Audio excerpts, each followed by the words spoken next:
현재 인포보스 주식회사 공동대표 CEO를 맡고 있는 손정혁입니다. 반갑습니다. 네, 여기서 네.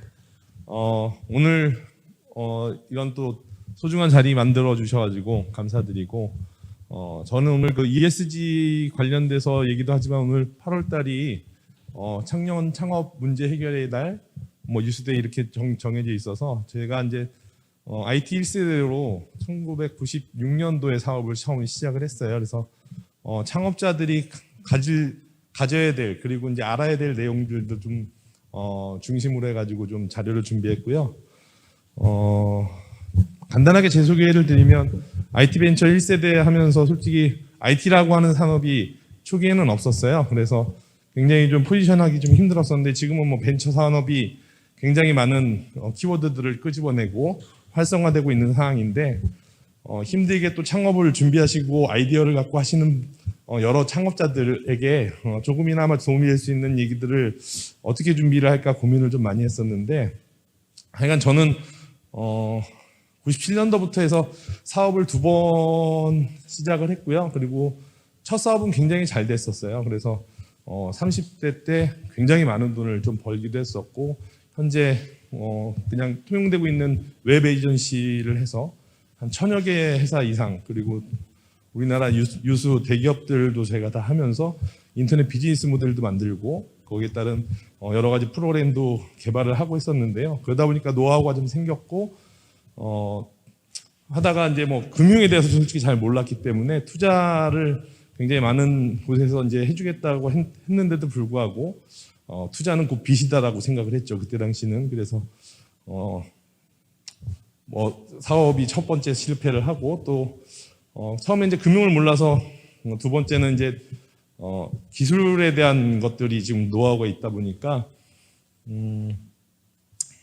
벤처 캐피탈에 이제 심사역을 좀 했었고 두 번째 사업은 이제 바이오 쪽, BIT 쪽이었었는데 그 비만 차트를 개발을 했었는데 의사 선생님들의 그 높은 명망을 뛰어넘지 못해서 두 번째 사업도 좀 망했었어요. 그래서 두 번의 실패 경험이 있지만 솔직히 오늘 여러분들께 해드리고 싶은 게 실패는 그렇게 나쁜 게 아니다. 힘들지만 겪어낼 수 있고 지금 저희가 또 하고 있는 유전체 분석 사업도 전혀 또 다른 분야일 수 있지만 굉장히 재미있고 또 관심을 좀 많이 받고 있는 중이에요. 그래서 투자자들도 또 외려 다시 만나게 되는 계기가 됐고 하여간 오늘 제가 그냥 두섭게 얘기하는 것 같지만 창업하시는 분들이 얼만큼 힘드신지 제가 알고 있고요.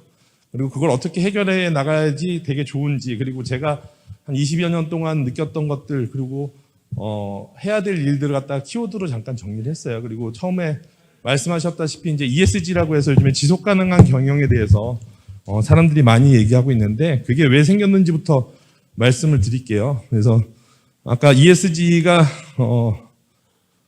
환경 그리고 사회적 책임, 투명한 지배구조 해가지고 지속 가능한 경영에 대한 관심이 되게 높아졌어요. 이유는 신자유주의 경제 시대에 많은 나라들이 이제 규제를 통해서 사업을 규제를 하다 보니까 산업이 활성화가 안 되고 여러 가지 문제점들이 생겼어요. 그래서 일단 기업한테 모든 것을 맡겨서 경영할 수 있는 환경을 만들어주자 그래가지고 보통 이제 하시는 것들이 회사는 이익을 내야 되고 이익을 내야 된다라고 이제 솔직히 정의를 하죠. 그러니까 이익의 목적을 주다 보니까 많은 것들이 좀 파괴되고 망가진 것들이 되게 많았어요. 그래서 돈의 목적을 두고 이제 사업을 하다 보니까 다른 것들을 돌보지 않은 것이죠. 그러니까는 환경도 마찬가지고 에너지도 마찬가지고 여러 가지 지배적 구조에 대한 것들도 독점적으로 끌고 가는 것들도 되게 많았었고요. 그래서 이제는 지속 가능한 경영을 하기 위해서는 이 세 가지 키워드를 가지고 같이 상생할 수 있는 경영 구조를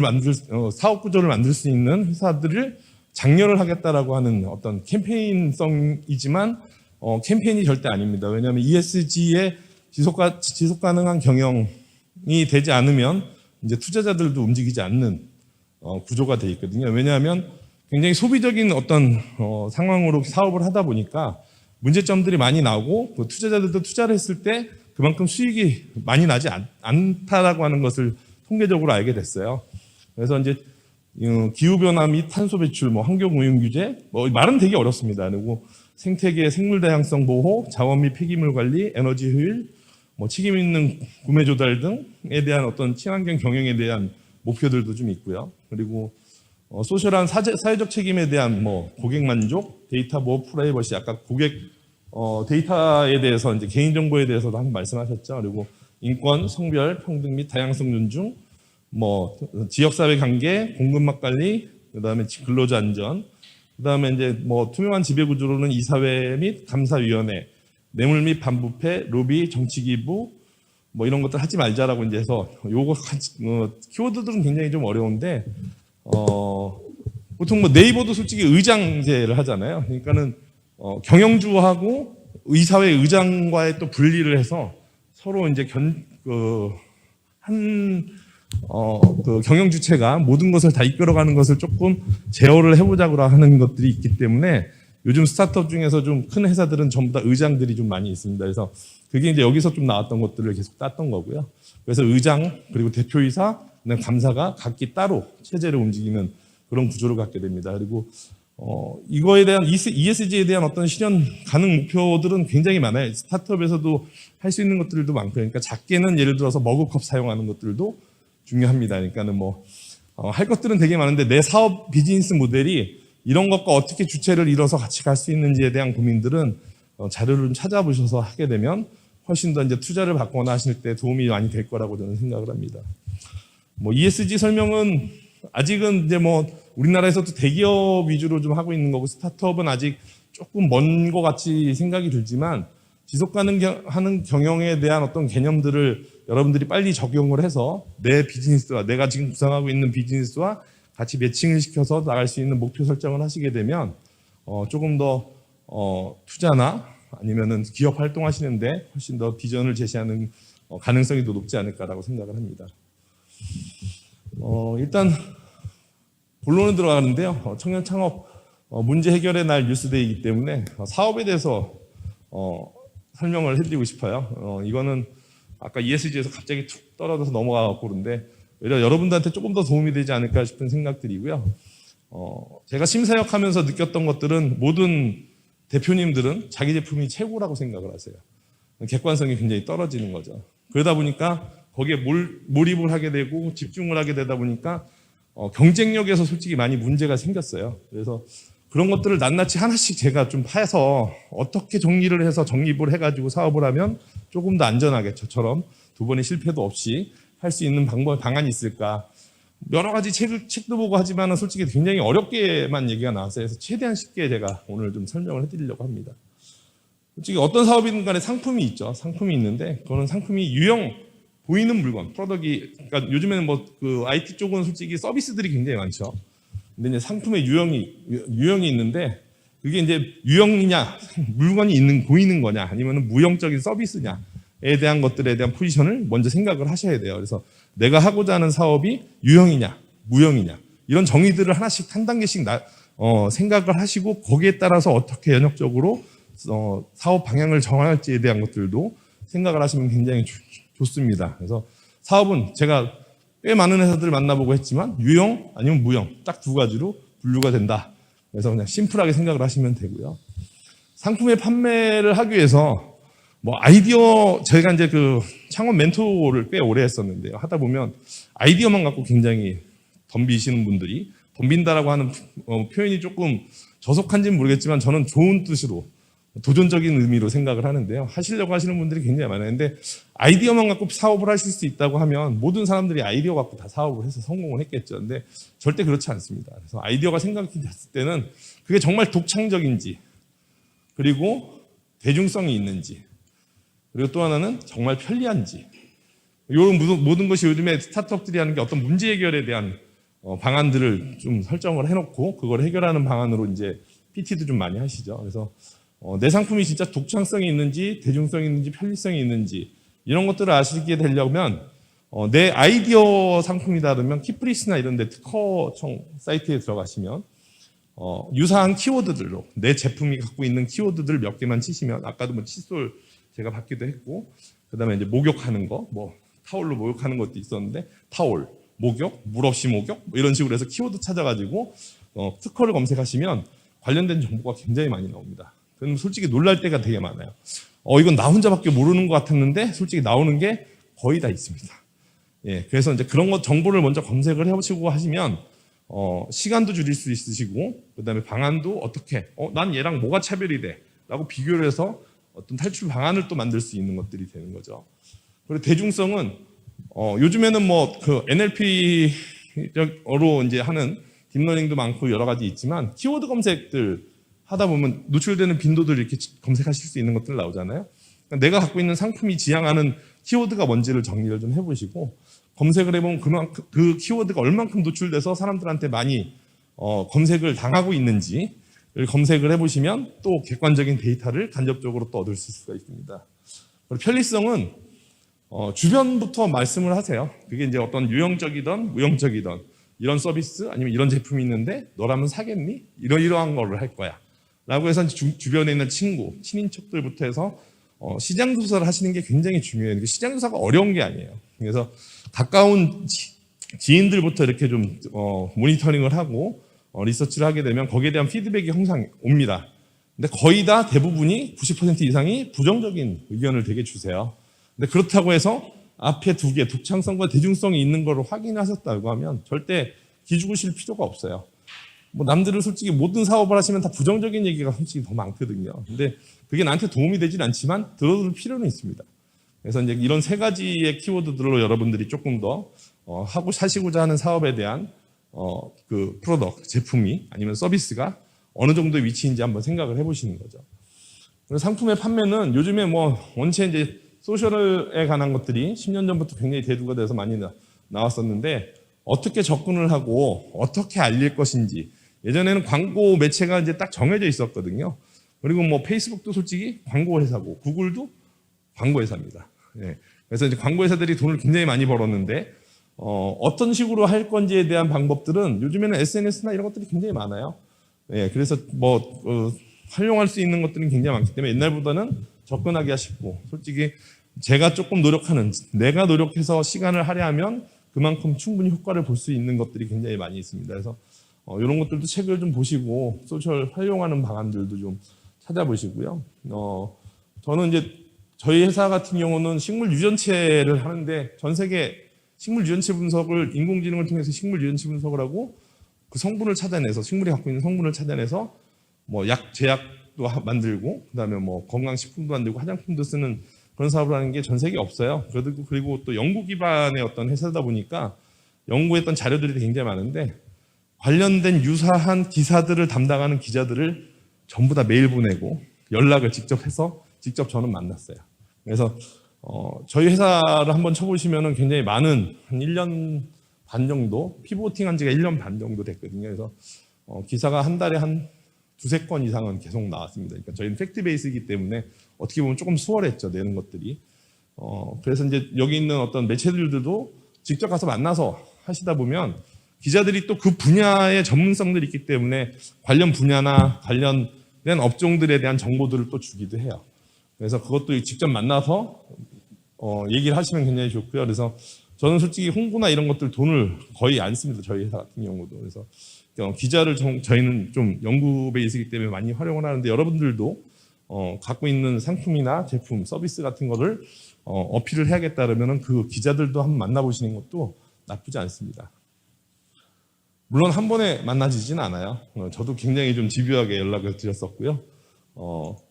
그러다 보니까 이제 그 열심히 노력하는 거에 이제 좀 좋게 생각해 주셔서 만난 경우도 있고, 그러다 보니까 또 기자가 기자를 소개시켜주고 이렇게 해서 여러 네트워크를 또 형성하게 된 경우도 있습니다. 그리고 이제 기업을 처음 하게 되면 그냥 뭐 요즘에는 이제 창업 보육센터도 있고 창업 지원에 대한 여기 창조경제센터도, 창조경제센터도 또 이제 뭐 창진원에서 이제 또 지원도 해주고 하는 프로그램들이 굉장히 많잖아요. 예전에 솔직히 그런 게 많이 없었는데 요즘 굉장히 활성화돼서 많이 있습니다. 근데 그런 쪽에다가 제안을 하고 좀 잘 받을 수 있는 방법들은 공인된 나라에서 인증하는 그런 기관의 어떤 인증서들을 좀 받아주시는 게 좋아요. 그래서 이제 뭐 가장 대표적인 게 이제 벤처기업 인증 받는 것부터 해서 뭐 상품이 유형 상품인데 이제 뭐 나중에 이제 프로덕트가 나왔을 때는 뭐 조달 등록하는 것도 있고 여러 가지 이제 이노비즈는 몇 년 좀 돼야지 되죠. 그리고 뭐 여러 가지 이제 그 인증할 수 있는 기관들이 굉장히 많은데 그런 것들은 어떻게 찾아야 되냐? 나랑 비슷한 유사한 회사 아니면은 비슷한 타겟으로 생각하는 회사들을 보면 그 회사 기사들 보면 뭐 인증받았다 이렇게 나와요. 그럼 그거 키워드 찾아갖고 또 검색하시면 돼요. 그러니까는 그거를 막 여기서 또 이제 어렵게 생각해서 그거 어떻게 하지 하다 보면 되게 힘든데 그냥 비유사한 회사들이 어떤 인증을 받고 뭐 IS 어떻게 받았다 뭐 했다 이런 것들을 보시고 키워드들 적어 놓으신 다음에 우리 회사도 그걸 나중에 좀 찾아서 등록을 해 놓으시면 굉장히 객관성 있는 어떤 실력 아니면 능력 그런 평가들을 받을 수 있는 계기가 될 수 있다고 생각합니다. 일단은 뭐 창업하시는 분들 다 오너죠. 오너에 대한 자세에 대해서 말씀을 드리면 아까도 말씀드렸듯이 이제 조사하고 하는 것들 키워드 쓰고 찾고 조사하는 게 솔직히 일이에요. 아이디어가 생겼는데 아이디어 외에 부가적인 일들이 굉장히 많습니다. 그래서 그런 일들에 굉장히 좀 게을리하시면 안 되기 때문에 왜냐하면 다방면에 대한 조사들이 돼야 객관성 있는 판단을 할 수가 있어요. 그리고 그 조사한 내용을 갖다가 분석을 할 수 있어야 돼요. 그건 내 기준에 따라서 분석하셔도 상관없습니다. 그리고 이제 그 분석된 자료를 통해서 냉철한 판단을 하셔야 되고요. 그리고 상품에 대해서 다양한 관점이 형성되는 과정이기 때문에 이런 과정들을 통해서 마케팅 전략도 수립할 수 있고 어떤 것을 조금 더 낮게 벤치마킹 할 수 있는 계기도 된다고 생각을 하거든요. 근데 어떤 관점에 대해서 생각해야 되느냐, 요 그림을 제가 자주 저희 직원들한테도 얘기하고 하는데, 오너는 이런 생각을 하셔야 되지 않을까 싶어요. 어떻게 보면 원기둥 하나 있는데요. 오른쪽에서 왼쪽으로 빛을 쏘게 되면 벽에는 사각형의 그림자가 생겨요. 근데 그 사각형의 그림자도 사실이죠. 근데 왼쪽에서 또 오른쪽 벽면으로 또 빛을 비추게 되면 벽면에는 동그란 원의 그림자가 생깁니다. 이것도 사실입니다. 하지만 원래 본모습은 원기둥이었던 거죠. 그래서 이것은 무엇을 의미하냐면 모든 게 다 사실이에요. 사실이지만 내가 어떤 관점에서 보고 어떤 생각을 하고 또 다른 관점에서 어떻게 또 봐야 되는지에 대한 것들을 여러 각도로 생각을 하셔야지만 조금 더 아까 말씀드렸던 냉철한 판단과 조금 더 나은 벤치마킹을 통해서 나은 제품들을 만들고 소비자를 만족할 수 있는 그런 제품을 서비스를 실현할 수 있을 거라 생각합니다. 그래서 단방향으로 가지 마시고 다양한 각도에서 또 이렇게 사고하실 수 있는 그런 것들도 항상 염두에 두시고 생각하시면 좋을 것 같아서 이 그림을 좀 자주 씁니다. 요즘 빅데이터하고 AI 굉장히 많이 하죠. 빅데이터는 무의식의 소비자 욕구 판단을 가능케 한다고 하는데 솔직히 아까 뭐 니아나 뭐 다른 다양한 기관에서 공공기관에서 이제 데이터 댐도 만들고 여러 가지 사업을 합니다. 그래서 뭐 그 중에 하나가 아까 말씀하신 그 개인정보에 대한 것들도 좀 있긴 한데요. 뭐 늘 잘 아시는 얘기죠. 그러니까 뭐 그 집단지성이라고 해서 어떤 사람이 강연을 했는데 소의 사진을 딱 걸어놓고 물었어요. 이 소가 몇 킬로나 나갈까요? 그랬더니 여러 사람들이 막 답을 그냥 썼어요. 10kg 쓴 사람도 있고 1톤 쓴 사람도 있고. 근데 그 수많은 사람들이 쓴 답을 다 모아서 평균을 냈더니 거의 근사치에 갔다. 그래서 이제 그게 어떤 정확한 그 얘기인지 모르고 저도 봤던 얘기인데 그만큼 집단지성에 대한 그 생각들이 그 답을 정확하게 만들어줄 수 있는 기반이 된다라고 하면서 빅데이터의 가치가 굉장히 높아졌었거든요. 한 번은 제가 겪었던 사항이 있어요. 제가 초기 때 이제 그때는 이제 홈페이지나 뭐 인터넷 이런 것들이 굉장히 없었어요. 96년도, 97년도에는. 그때 이제 저희 할아버지가 꽤 큰 회사를 하시는데 그래도 조금 글로벌하게 수출도 많이 하시고 하셔서 홈페이지를 만들겠다고 오셔서 저한테 상담을 하셨죠. 그래서 제가 그때 당시 돈으로 400만 원, 저한테 굉장히 큰 돈이었어요. 400만 원을 견적을 딱 내드렸더니 야 이거 하는데 무슨 400만 원이냐 하시고 저희 삼촌을 미국을 보내셨어요. 그래갖고 그 미국에 있는 외배절시사를 갔는데 상담을 한 30분 동안 했대요. 업종이 뭐냐, 소비자가 어떤 거 누구고, 타겟이 어떤 거, 아니 제품이 어떤 거고, 그 제품은 어떤 용도로 쓰고 하는 것들을 한 30분 동안 쭉 설명을 하고 나서 바로 프레젠테이션을 하더래요. 그 업체에서. 그래서 네 제품은 네 회사는 어떤 회사고 제품은 어떤 거고 소비자들은 어떤 거기 때문에 이런 식의 컨셉으로 우리가 홈페이지를 만들어주겠다라고 이제 브리핑을 했는데 삼촌이 거기에서 완전히 확 반한 거예요. 그래서 너무 괜찮다. 얘는 우리를 너무 잘한다. 그래서 얼마입니까 했더니 거기서 그때 돈으로 이제 5천만 원을 얘기를 한 거죠. 했더니 거의 기절초풍하듯이 400만 원도 비싸다고 갔는데 5천만 원 얘기하니까 뭐 엄두가 났겠어요. 다시 한국 와서 이제 할아버지한테 말씀을 드렸죠. 그랬더니 결국에는 제가 했는데 해드리고 나서 고민을 했어요. 해드리고 나서 유럽에서도 그때 당시 제가 디자인하고 했던 것들이 굉장히 잘했다. 이거 어디서 했냐라고 막 할아버지가 물어봤다라고 하고 삼촌이 네가 잘 만들어서 되게 좋다. 유럽에서도 뭐 미국에서도 굉장히 좋게 생각을 해줘서 우리 회사가 좀 나아졌다라고 했는데 그 얘기 들으니까 더 기분이 나쁜 거예요. 왜냐하면 나는 400만 원 불러도 비싸다고 하고 쟤네는 난 잘했는데도 쟤네는 5천만 원 부르고 나는 왜 400만 원밖에 안 되는 이유가 뭘까? 그 고민을 되게 했죠. 근데 그 친구들은 데이터가 있었어요. 각 업종별로 분야별로 데이터들이 있었기 때문에 상담을 통해서 그 데이터들을 갖고 있는 데이터들을 바로바로 찾아내서 거기서 이제 PT를 했던 거죠. 그래서 이 데이터에 대한 중요성이 이렇게 크다라고 하는 생각을 했었어요. 그래서 데이터가 있으면 5천만 원, 없으면 400만 원.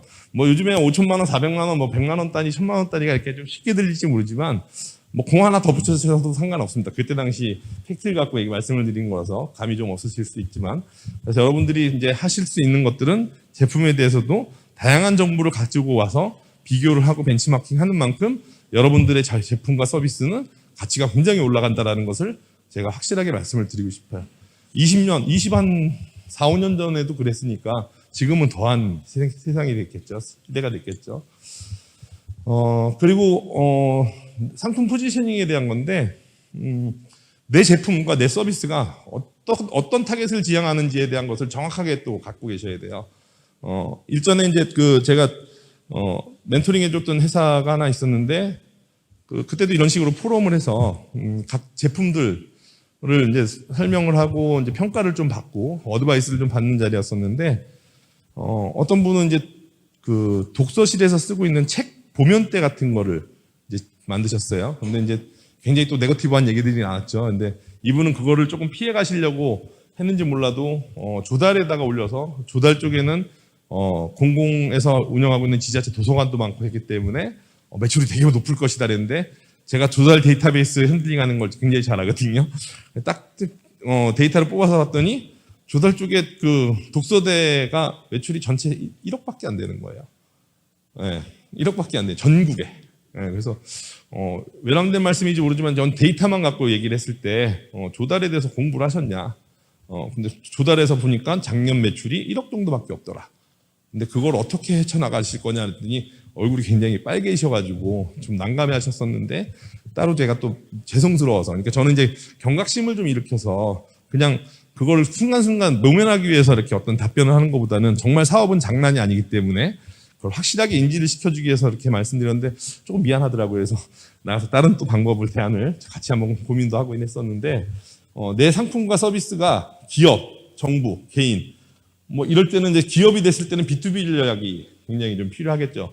기업을 어떻게 전략을 해야 되고 그 기업에서 내 비슷한 유사한 제품들은 또 어떻게 쓰고 있는데 가격대는 어떻고 내 제품과 특징이 어떻게 틀리기 때문에 내가 어떤 전략으로 가야겠다.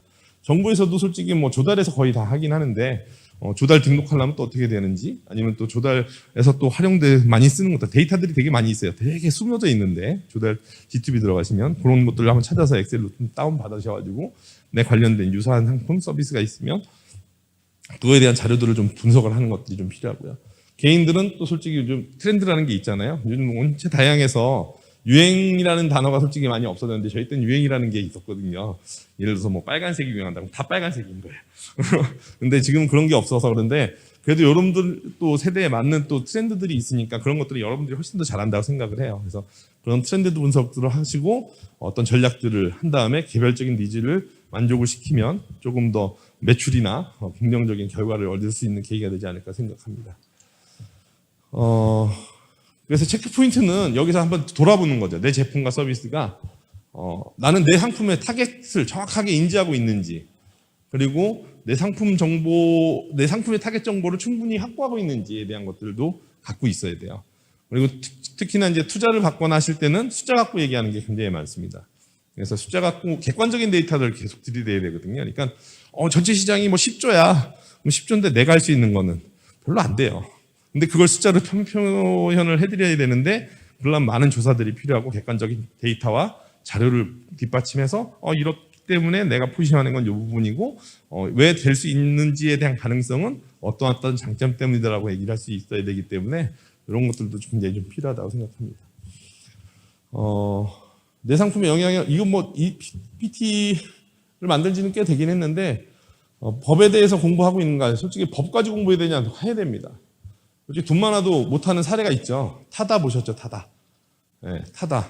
돈 작지 않고 규모도 굉장히 커요.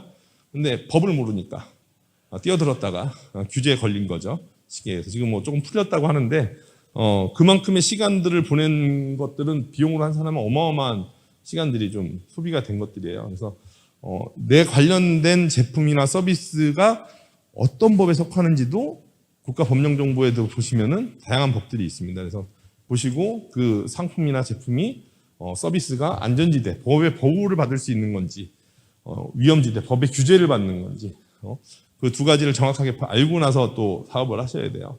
법은 거의 규제가 되게 많아요. 근데 이제 요즘에는 스타트업들이 다양한 핀테크도 마찬가지고 샌드박스를 통해서 일시적으로 풀어주면서 어떤 효과를 좀 보려고 하는 시도도 많이 하고 있는데 그건 굉장히 대규모적인 어떤 규모의 경제에 있어서 설득력이 높은 것들이 좀 우선시되는 것들도 있고요. 그 샌드박스 규제를 풀기 위해서도 솔직히 굉장히 많은 노력을 해야 되기 때문에 일단 법 안에 있는 것들, 규제에 벗어나 규제 외에 있는 어떤 법의 안전지대를 통해서 하실 수 있는 사업들을 한번 구상하고 찾아보시는 것도 굉장히 중요합니다. 왜냐하면 프로덕트 나왔는데 이거 법의 규제를 받아서 못 팔아. 그러면 그냥 끝입니다. 솔직히. 그래서 해외 나가는 전략도 저희 같은 경우도 미국 가고 하는데 제가 FDA 법이나 다 보고 있거든요. 정책이나 법을 다 공부를 하고 거기에 대한 모르는 거 있으면 또 변호사를 통해서 또 자문도 받고 하기 때문에 그런 것들은 아끼지 말고 하시고 요즘에는 또 변호사들도 비싸다 그러는데 그렇지 않고 또 스타트업을 위해서 또 이렇게 봉사해 주시는 분들도 굉장히 많으세요. 그러니까 찾아서 직접 또 전화해서 물어보시면 굉장히 친절하게 잘 가르쳐 주십니다. 네. 그리고 또 하나는 통찰력인데요. 아이디어가 생기면 솔직히 거기에 빠져 있기 때문에 딴 걸 못 봐요. 근데 관련된 이제 박람회나 이런 그 전시회 같은 게 굉장히 많아요. 찾아보시면. 근데 거기 가보시면 나랑 유사한 것도 있고요. 내가 생각지 못한 제품도 있고요. 그래서 여러 가지들이 있어요. 그래서 많이 보셔야 됩니다. 그래서 이거는 뭐 어느 정도 규모 되면 저는 해외도 무조건 나가라. 해외 나가서도 보고 그래야 이제 해외 경쟁력도 생기는 거거든요. 그래서 이런 박람회나 어떤 전시회 같은 거 있으면 빠짐없이 나가셨으면 좋겠고요. 요즘은 또 코로나 때문에 또 온라인으로 하니까 온라인으로 손쉽게 보실 수도 있는 건데 최대한 저는 또 오프에 가서 보시고 뭐 질문도 하시고 하시면 굉장히 많은 정보들을 얻으실 수 있으면서 또 내 제품을 또 활성화시키고 조금 더 고도화시키는데 도움이 될 수 있는 기회가 될 거라 생각을 합니다. 계속 기업을 결정하는 것인데요. 보통 보면 이건 뭐 다 자료들 대충 아실 거예요. 1년 창업하고 1년 생존율과 뭐 스타트업은 데스밸리도 있고 여러 가죠. 5년 생존율, 10년 동안 생존할 수 있는 회사가 전체 몇 %인지 아시는 분 계세요? 찍으셔도 돼요. 10%. 어우, 네, 또 몇 %라고 생각하세요? 10년을 견디는 회사. 3%. 또 5%. 예, 좋습니다. 다 나오겠네요. 뭐 얼마 전만 해도 3%였는데요. 지금은 한 1%대예요. 예.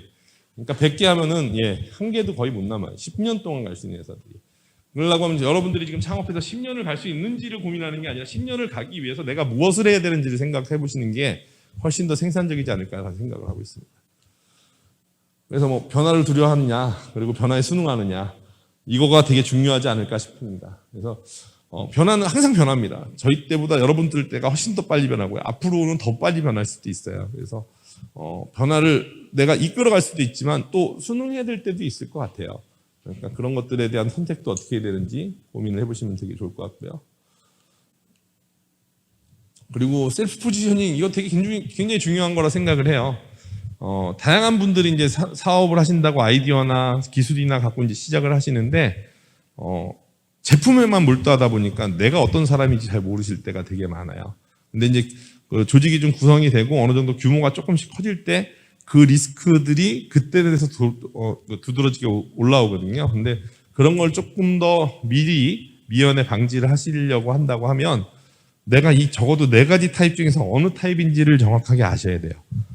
그래서 뭐 오너는 진짜 막 밀어붙일 수 있는 그냥 그런 어떤 이미지로 해서 제가 저걸 넣었고요. 리더는 진짜 같이 더불어서 끌고 갈 수 있는 그런 사람인지. 그리고 그냥 그러니까 엔지니어들이 솔직히 처음에 창업하다가 나중에 전문 경영인들을 많이 들이거든요. 그래서 그건 굉장히 바람직한 일이라고 생각을 해요. 자기는 기술 개발만 하는 거고 경영은 다른 사람한테 맡길 수 있는 거고 그렇게 놓을 줄 알 때 더 들어오는 것들이 많이 있거든요. 그래서 엔지니어인지 아니면 영업맨인지 진짜 사람 만들고 만나고 네트워크를 잘하고 나는 설명도 되게 잘하고 뭐 이런 것들이 있는지 그래서 자기가 갖고 있는 장점이 무엇인지를 알고 사업하시는 것도 굉장히 중요해서 오늘 저녁에는 이 말씀 듣고 나는 어떤 사람인지 적어도 이 네 가지 중에 어떤 포지셔닝이 돼 있는지 한번 고민해 보시는 것도 나쁘지 않을 것 같다는 생각이 듭니다. 제가 여태까지 한 25년 정도 사업을 쭉 해왔는데요. 많은 분들 만나기도 하고, 그 VC도 하고, 또 상장사 임원도 하고 하면서 겪었던 것들을 여러분들 지금 시작하시는 거에 맞춰서 조금 더 쉽게 설명한다고 설명을 드렸는데 괜찮으셨나요? 예, 궁금하신 거 혹시 있으시면 질문하시는 시간 갖고 원래는 좀 시간에 안 쫓기고 하게 되면은 이제 막 토론식으로 좀 막 하는 거를 되게 좋아하는데 왠지 그냥 오늘은 그냥 저 혼자 쭉쭉 나갔네요. 그래서 질문 있으시면 한번 질문 주시면 뭐 아는 한도에서는 답변을 드리도록 하겠습니다. 네. 네.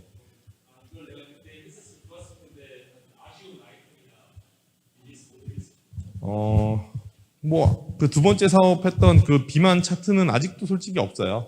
네, 없는데 뭐 미련은 솔직히 없고요. 그냥 아쉬웠던 거는 뭐냐면 욕심을 많이 냈던 게 제일 문제였던 것 같아요. 처음 사업할 때는 상상할 수 없을 정도의 돈을 많이 벌어서 돈 벌고 막 있다 보니까 막 되게 세상에서 제가 제일 잘난 줄 알았어요. 그래서 누가 얘기도 안 듣고 욕심을 계속 부리게 되더라고요. 근데 그런 계기가 저를 조금 더 돌아보고 좀 잘 되게 해줬던 것 같은데 혹시나 하시다가 잘 되시더라도 욕심을 부리는 거는 조금 더 이렇게 좀 유연하게 대처하시는 게 좋지 않을까라고 한 말씀 한번 드리고 싶네요. 또 궁금한 거 있으시면 없으시면 네.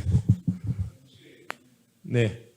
주로 어떤 부분을 중요하게 보시는지 궁금해요. 아까 제가 관점에 대한 그림을 보여드렸잖아요. 기술적인 거, 아니면은 뭐 디자인적인 거, 아니면 뭐 여러 관점에서 생각을 할 수가 있어요. 그러면은 그거를 한 제품, 저 같은 경우는 한 제품을 굉장히 다양하게 생각을 하거든요. 그러니까 질문이 굉장히 우후죽순해요. 디자인적인 거에서, 기술적인 거에서, 기능적인 거에 대해서, 그리고 소비자들에 대해서, 왜 만들었는지에 대해서 막 이렇게 다 물어보거든요. 그러다 보면 그 사람이 어떤 생각을 하고 고민하고 이걸 만들었는지 제가 간접적으로 알게 되거든요. 그러다 보면 내 제품, 내 서비스를 만들 때 훨씬 더 도움이 될 수 있는 그런 정보들을 인터넷에서 찾을 수 없는 정보들을 얻을 수 있게 돼요. 그래서 그런 식으로 저는 좀 생각을 해서 강남 애들 가서 질문도 하고 여러 가지 물어보고 명함도 갖고 오고 좀 모자라면 직접 찾아가서 또 물어보기도 하고 그렇게 했습니다. 네네. 또 질문 없으시면 그만해도 될까요? 예, 감사합니다.